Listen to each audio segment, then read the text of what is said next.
बहुत समय पहले पहाड़ों और जंगलों से घिरे एक छोटे से गांव में रामू नाम का गरीब किसान रहता था।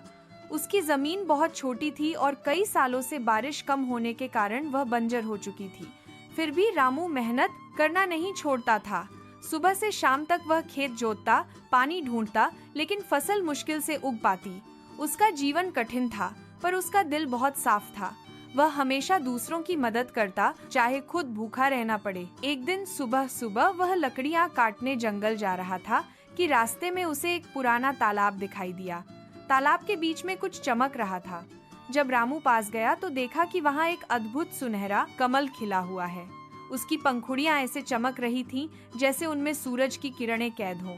रामू ने पहले तो सोचा कि यह कोई सपना है। जब उसने हाथ बढ़ाकर कमल तोड़ा तो अचानक उसके चारों तरफ सोने के सिक्के और अनाज की बोरियां प्रकट हो गईं। रामू यह देखकर हैरान रह गया।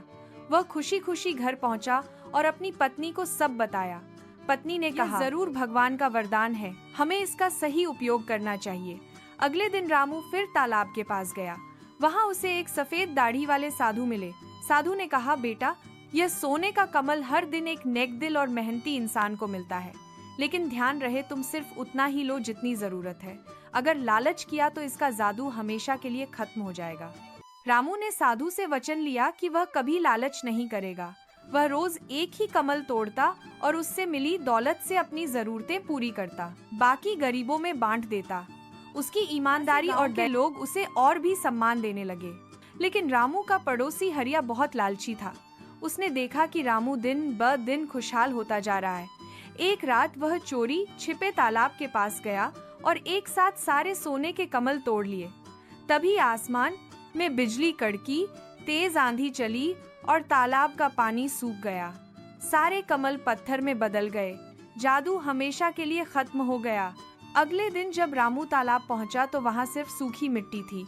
उसे समझ आ गया कि यह सब हरिया के लालच का परिणाम है।